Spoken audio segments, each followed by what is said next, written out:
My stepfather tried to derail my future because his son was jealous, so I cut ties. Now they came back, and what I did left them speechless. I, a 20-year-old male, need to get this massive weight off my chest.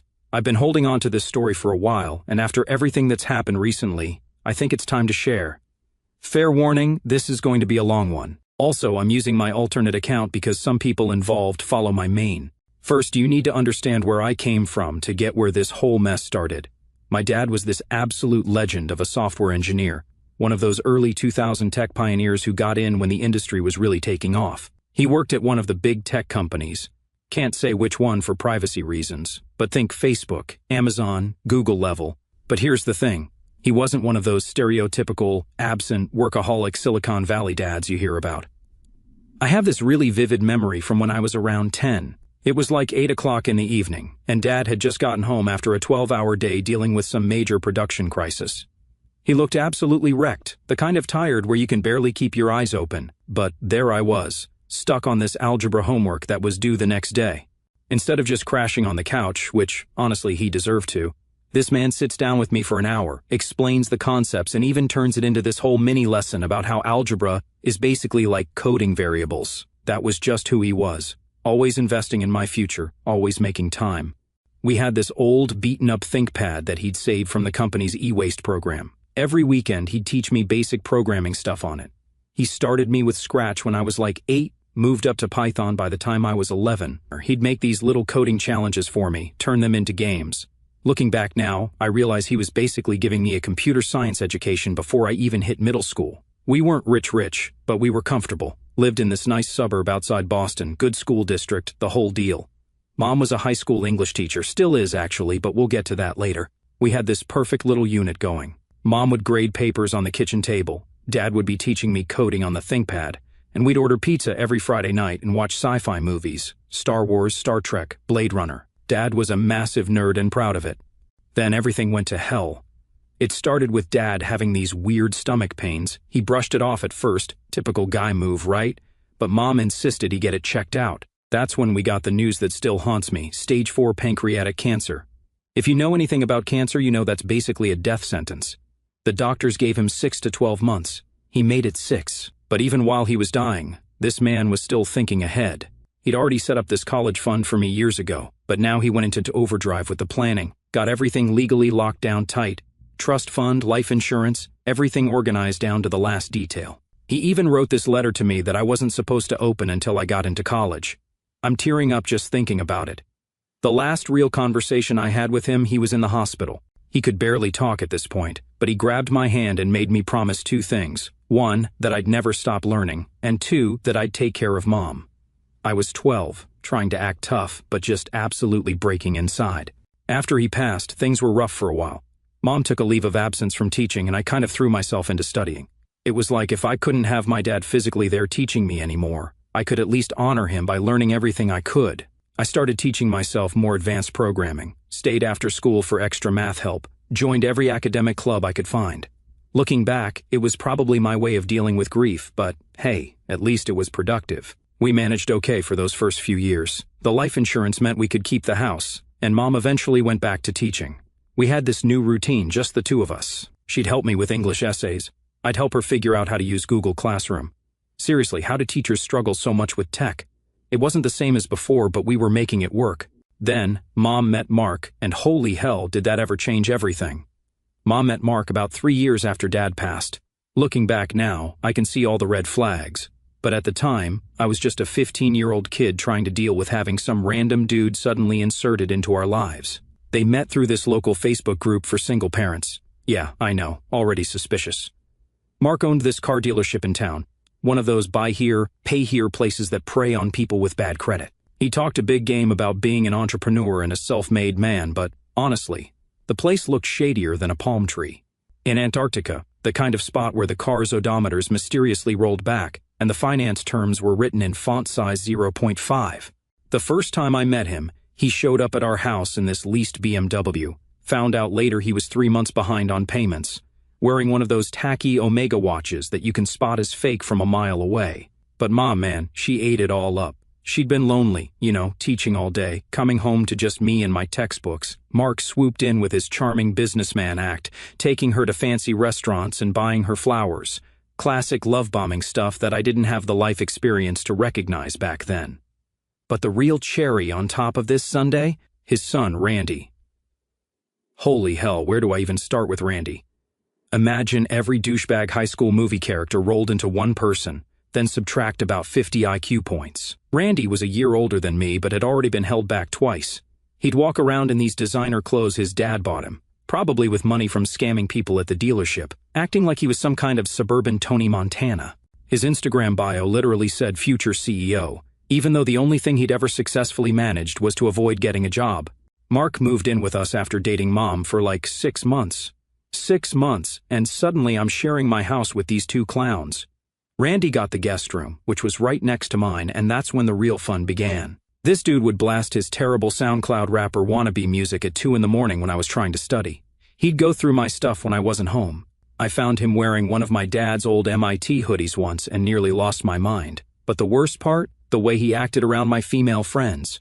Quick example, my friend Sarah, not her real name, came over to work on a coding project. Randy spent the entire time lurking around, making these gross comments, and later spread rumors at school that she was easy. I had to stop having friends over because of his creepy behavior.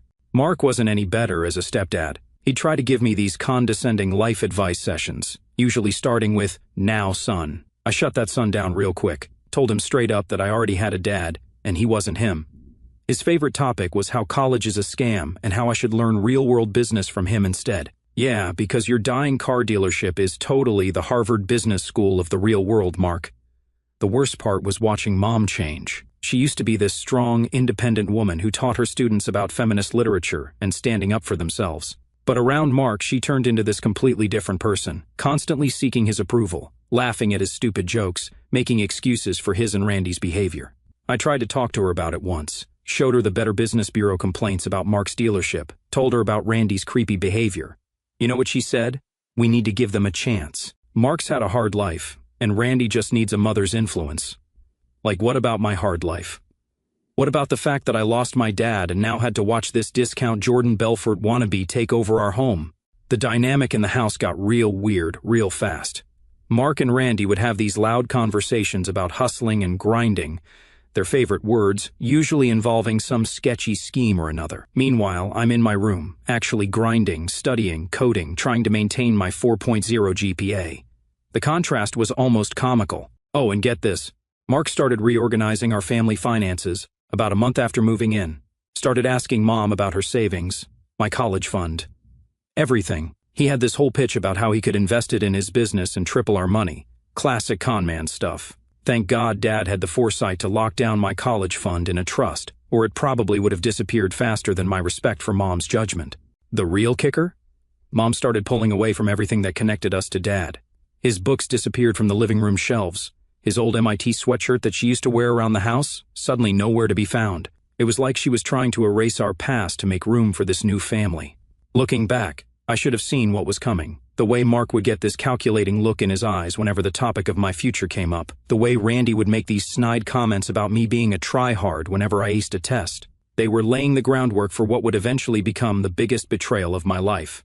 While Mark and Randy were turning our house into their personal circus, I was on my own mission. Looking back now, I probably took the whole grinding thing to an unhealthy level, but man, when you've got a dream in a toxic home environment, you'll do anything to make it happen. My daily routine was insane. I'd wake up at 5 in the morning to avoid running into Randy and Mark in the kitchen. Nothing kills your appetite like watching Randy shovel Lucky Charms into his face while bragging about his latest business idea, which usually involved drop-shipping fake Supreme merch or whatever get-rich-quick scheme he'd found on TikTok that week. First period started at 7:30, but I'd get to school by 6:45 to use the computer lab. Our school's computers were ancient, but they were better than trying to code at home, where Randy would constantly interrupt me with his nonsense. Plus, the early morning quiet helped me focus. The janitor, Mr. Rodriguez, would always let me in early. Shout out to that man. He'd even bring me coffee sometimes when he saw me struggling with particularly nasty debugging sessions. My course load was pretty much academic suicide: AP Computer Science, AP Calculus BC, AP Physics C, AP Language, you name it. The guidance counselor actually tried to talk me out of it, said it was too much pressure. But pressure? That was nothing compared to listening to Mark's daily lectures about how book smarts don't equal street smarts while he ran his dealership into the ground. The real tough part was balancing everything with SAT prep. I couldn't afford those fancy prep courses that all the rich kids in my school were taking, so I basically lived at the public library. They had these old SAT prep books from like 2015, but hey, math is math, right? I'd study there until closing time just to avoid going home. The librarian, Mrs. Chen, would sometimes forget to announce closing time when she saw me deep in practice problems. Again, shout out to all the adults who saw what was going on and tried to help in their own ways. My scores started out decent but not great. 1380 on my first practice test. Not bad, but not Ivy League material. So I doubled down, started doing these marathon study sessions on weekends. I'd take a practice test, review every single question I got wrong, make flashcards for every vocabulary word I didn't know. By my final SAT, I hit 1580. When I got the score back, I literally cried in the school bathroom for like 20 minutes. The whole time, Randy would make these snide comments about me being a tryhard or a teacher's pet. He was probably jealous, but honestly, I didn't care. Every time he or Mark tried to get under my skin, I'd just think about my dad's MIT graduation photo and keep pushing. The extracurriculars were another whole level of crazy. Besides the coding club, I was doing debate team captain by junior year, volunteering at a local tech literacy program for seniors, teaching old folks how to avoid online scams. Ironically, I learned a lot of this from watching Mark's business practices and working part-time at a local computer repair shop. Mom, well, she tried to be supportive in her own way. She'd leave dinner in the microwave for me when I got home late from activities. Sometimes she'd try to talk to me about college plans, but Mark would always interrupt with some story about a self-made millionaire he knew who never went to college. It was like watching someone you love slowly disappear into someone else's shadow. The worst part? I was killing myself trying to make this dream happen while Randy was literally doing nothing, like actually nothing. He dropped out of community college after 3 weeks, claimed the professors were haters who didn't understand his entrepreneurial mindset, and spent his days either sleeping or hanging out at his dad's dealership, allegedly learning the business. The business of what? Running a failing car lot into the ground while scamming people? Great career path. But you know what kept me going?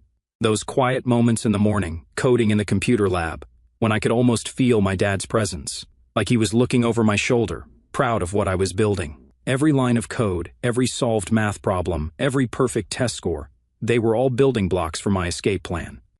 Then came the college applications, and holy hell did that ever open up a whole new can of worms. March 28th, 2023. I remember the date because it was the day everything changed. It was a Tuesday around 6:30 in the evening. I was in my usual spot at the public library, trying to focus on some AP physics homework but really just obsessively refreshing my email every 30 seconds. Ivy Day decisions were dropping, and my stomach felt like it was hosting an Olympic gymnastics competition. I'd applied to 7 schools total, 3 safety schools, already got in, 3 target schools, got into 2, and my dream school. Now, I'm trying to stay anonymous here, but let's just say it's one of those places where the acceptance rate is lower than Randy's GPA. Their computer science program is consistently ranked in the top 3 nationally, and their graduates basically get to print their own job offers. So, I'm sitting there sweating bullets when the email notification pops up. The subject line just says, "Update on your application status." My hands were shaking so bad I actually misclicked twice before managing to open it. Then, I saw those magic words, "Congratulations." I literally had to read it 5 times to believe it was real. The librarian, Mrs. Chen, probably thought I was having a seizure or something because I just sat there, completely frozen, for like a solid minute. Then, I started crying. Not like subtle, manly tears either. We're talking full-on, ugly crying in the middle of the reference section. Mrs. Chen came over to check if I was okay, and when I showed her the email, she actually hugged me, started crying herself a little bit. She'd seen how hard I'd worked, staying there until closing time almost every day for 2 years straight. She told me she was going to frame the newspaper article when I eventually won my Nobel Prize. No pressure, right? I called Mom first, obviously. She was still at school, grading papers in her classroom. When I told her, she screamed so loud I had to hold the phone away from my ear. She said she was coming home right away to celebrate. For a moment, just a moment, it felt like old times, like when I'd won that state science fair in middle school, and Dad had taken us all out for ice cream. I got home around 7:30 and Mom was already there. She'd bought champagne, the cheap stuff, but still, and was literally dancing around the kitchen. She kept hugging me and saying how proud Dad would be. It was perfect. I should have known it wouldn't last. Mark and Randy got home around 8. They'd been at the dealership, probably trying to figure out how to make a Honda Civic with 200,000 miles look like it had only been gently used by a little old lady for church on Sundays. Mom was mid-happy dance when they walked in, and I swear to God the temperature in the room dropped about 20 degrees. Mark did this thing where he tries to look concerned but just ends up looking constipated. He asked me when I'd applied how much it would cost, all these questions that had nothing to do with, actually congratulating me. I explained about my dad's college fund, thinking that would settle it. Big mistake. Mark's face did this weird twitch thing. He looked at Mom and said, "Oh, that money," like he'd been thinking about my college fund for a while, which, looking back, he probably had been. Then he starts in with this nonsense about how I should have looped them in on my plans because, apparently, I needed their permission to apply to college. Randy, being the emotional support douchebag that he is, starts going on about how unfair it is that I'm showing off when he chose to go to community college for 3 weeks. Remember, because he understands the value of starting small. This coming from the guy who once tried to convince Mark to buy him a Tesla because, and I quote, "It's an investment in my personal brand." But the real gut punch came later that night. Mom came to my room around midnight, looking like she'd been crying. She said we needed to talk, those 3 words that never lead to anything good.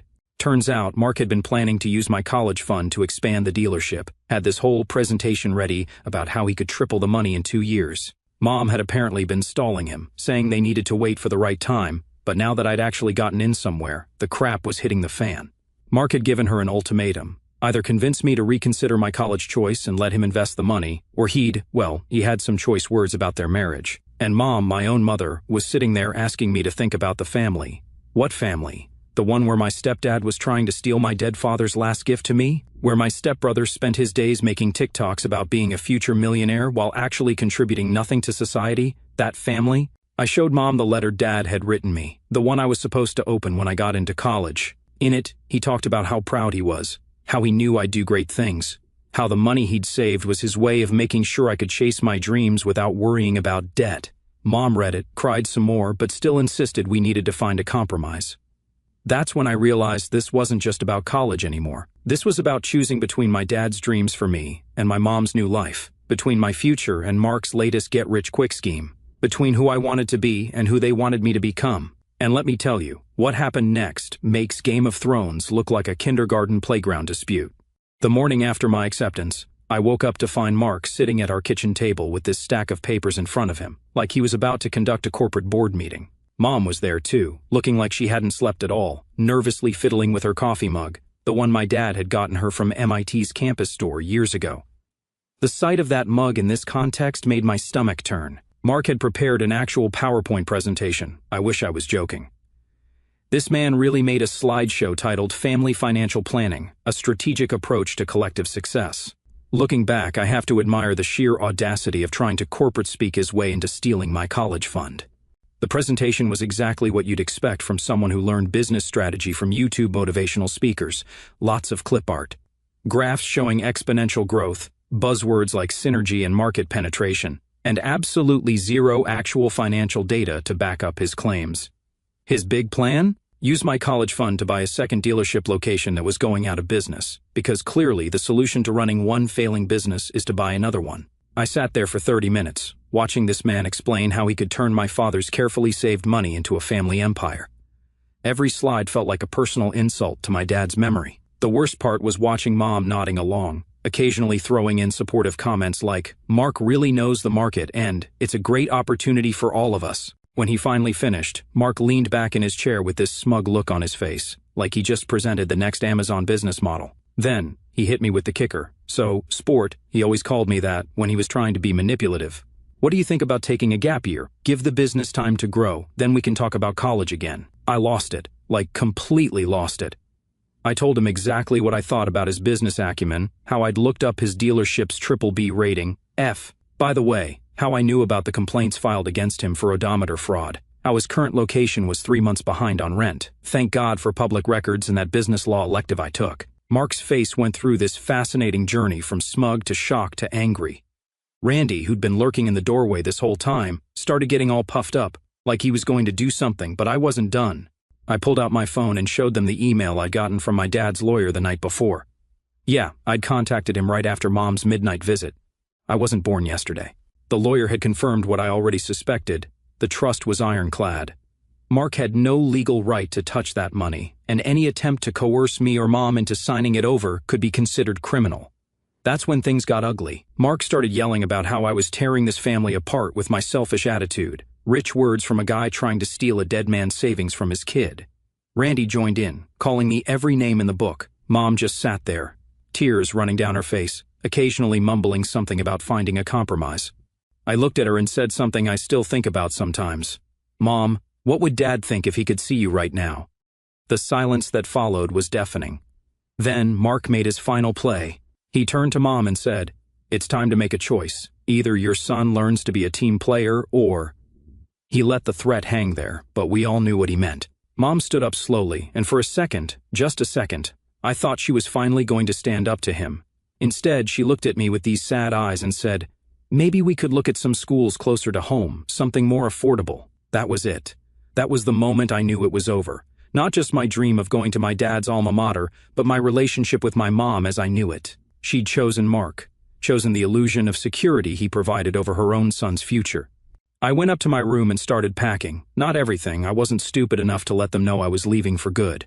Just the essentials, my laptop, some clothes, Dad's MIT sweatshirt, and most importantly, all my important documents that I'd already gathered.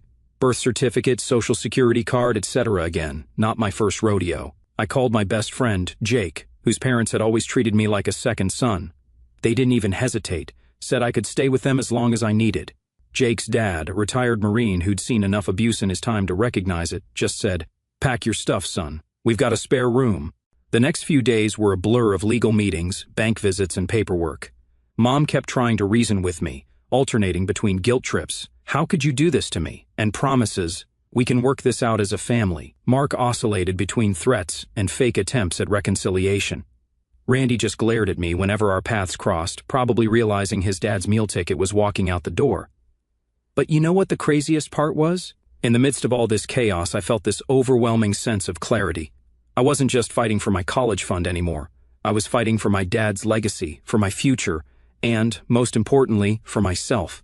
The day I finally left, I took one last look at my mom. She was standing in the doorway, crying, begging me to stay. Mark was behind her, trying to look concerned, but probably already calculating how to spin this to the neighbors. I just said, "Dad would be disappointed," and walked away. You know those movies where the main character gets into their dream school, and suddenly everything's perfect? Yeah, real life doesn't work that way. Those first few months were some of the toughest of my life. Moving into my dorm was weird. While other kids had their whole families helping them unpack, taking photos, crying about their babies growing up, I had Jake and his parents. Don't get me wrong, they were amazing, but watching other families say goodbye hit different. Mom had texted, asking if she could come. I left her on read. Then, there was Sarah, different Sarah from high school, keeping names changed. I met her in linear algebra. She's this absolute genius who could explain the most complex math concepts like she was teaching kindergarten. We started dating second semester. She was the first person I told the whole story to, about Mom, Mark, everything. She just listened, didn't judge, then helped me write a sorting algorithm at 3 in the morning because that's what I needed to distract myself. But life has a way of not letting you forget your past. Mom kept trying to reach out, birthday cards, Christmas cards, random texts asking how I was doing. Most of them went unanswered. The few times I did reply, it was just, "I'm fine," or "Thanks." Each message felt like picking at a scab that wasn't quite healed. Then came the internship season. Landing a FANG internship is like trying to win the lottery while solving a Rubik's Cube blindfolded, but somehow I did it. Got the offer email during my algorithms class. The salary was more than Mark probably made in 3 months at his dealership. Found out later, through Jake's mom, that Mark's dealership had finally gone under. Apparently, he tried to pull some shady financing that backfired spectacularly. Randy was working at a vape shop, still talking about being a future entrepreneur. Mom was still teaching, but things with Mark were tense. The internship itself? Freaking incredible. I spent the summer building actual products that millions of people would use. My team lead was this veteran engineer who reminded me so much of Dad. Same passion for mentoring, same terrible dad jokes. On my last day, he pulled me aside and offered me a return offer for after graduation. The compensation package made my eyes water. That night, Mom texted, congratulating me on the offer. Turned out my project manager knew her through some teaching connection and had mentioned my performance. She said she wanted to visit, to make things right. Said she had things she needed to tell me. I stared at that text for hours. Part of me wanted to ignore it like all the others, but another part remembered that little kid who used to grade papers with her at the kitchen table, who'd help her figure out how to use Google Classroom, who just wanted his mom back. I finally replied, "Okay, but we meet on my terms." Her response came seconds later, "Anything you want. I just want to see you." Life has a way of bringing things full circle. 4 years after I'd walked away from home with nothing but a backpack and a dream, I found myself sitting in a coffee shop near my apartment, waiting for my mom, the same mom who'd chosen her failing marriage over my future, who tried to convince me to give up my dreams for Mark's schemes. I'd picked this spot carefully, neutral ground, public enough to keep things civil, private enough for real talk. Plus, their iced coffee is actually decent. Sarah had offered to stick around nearby just in case, but this was something I needed to handle alone. When Mom walked in, I almost didn't recognize her. She'd lost weight, looked older somehow. Gone was the confident high school teacher I remembered. The woman approaching my table looked beaten down. She was wearing Dad's old MIT Parents Weekend sweatshirt, the one I thought Mark had thrown out years ago. The first few minutes were awkward as hell. Small talk about the weather, how my classes were going, typical mom stuff. But there was this underlying tension, like we were both tiptoeing around a minefield of unspoken words. Finally, she took a deep breath and said, "Mark left me." Not exactly shocking news. Jake's mom had kept me updated on the neighborhood gossip. Apparently, after the dealership went bankrupt, Mark had tried to start some cryptocurrency scheme, because, of course, he did. When that failed, he'd split, leaving Mom with a mountain of debt and a broken marriage. But then, she dropped the real bombshell. "He never wanted to invest your college money in the business," she said, staring into her coffee. "He wanted to use it to pay off gambling debts. The dealership was just a front. He'd been borrowing from some dangerous people." The pieces started falling into place. The constant pressure about the money, the desperate schemes, the way he'd almost panicked when I got accepted to college. Mark hadn't just been a failed businessman, he'd been running a whole other kind of operation. Mom started crying. Not the manipulative tears I'd seen before, but real, raw sobs. She told me everything. How Mark had threatened her when she wouldn't sign over my trust fund. How he'd been stealing money from the dealership. How Randy had been involved in some seriously sketchy stuff at that garage of his. "I was scared," she said, "not just of Mark, but of being alone after your father died. I thought I'd never find anyone else." Mark seemed so capable at first. By the time I realized what he really was, I was in too deep. But that's no excuse for what I did to you. I sat there, processing everything. Part of me wanted to stay angry, to remind her of every time she'd chosen Mark over me. But looking at her now, I saw something I'd missed before, the same loss and loneliness I'd felt all these years. "I found this when I was packing up Mark's things," she said, pulling out a worn envelope. Inside was a letter from Dad, dated a week before he died. He'd written it to Mom, asking her to protect my future, to make sure I had the chances he'd worked so hard to provide. She'd never shown it to Mark. "I failed him," she whispered. "I failed both of you." That's when I did something I hadn't done in 4 years. I reached across the table and took my mom's hand. "You didn't fail," I said. "You're here now." We talked for hours, real talk, not the surface-level stuff from her texts and calls. She told me about going to therapy, about rebuilding her life post-Mark. I told her about college, about Sarah, about the job offer. For the first time since Dad died, it felt like we were actually seeing each other. Then I asked her something that had been bugging me for years. "Why didn't you fight harder for me when I left?" She squeezed my hand and said, "Because you reminded me so much of your father. He never compromised on what was right, even when it was hard. When you stood up to Mark, I saw him in you. I knew you'd be okay." "But you weren't," I said. "No," she admitted, "but I am now. And I'd like to be part of your life again, if you'll let me." That's when I told her my news. I just closed on a small house near my new job. Nothing fancy, but it had a spare room. "It's yours if you want it," I said. "Fresh start." She started crying again, but this time with a smile. She pulled out her phone and showed me something. She'd been taking online coding classes. "Thought it was time I learned what all the fuss was about," she said. "Maybe you could help me sometime." Just like that, something clicked back into place. Not the same as before. Too much had happened for that. But something new, something honest. We're still working on it. Mom moved in last month. She's got a teaching job at a school nearby, and in the evenings I help her with her coding homework. Sometimes, when we're both up late working, it feels almost like those nights back in high school, grading papers and debugging together. Last week she hung Dad's MIT graduation photo in her new room. Next to it she put my college acceptance letter. "A reminder," she said, "of what happens when you believe in yourself." As for Mark and Randy, last I heard they're running some sketchy NFT scheme in Florida. Good riddance. Sarah thinks I'm crazy for giving Mom another chance. Maybe I am. But you know what? Sometimes the hardest problems don't have clean, elegant solutions, like in coding. Sometimes you have to debug as you go, fix what you can, and hope the program runs better next time.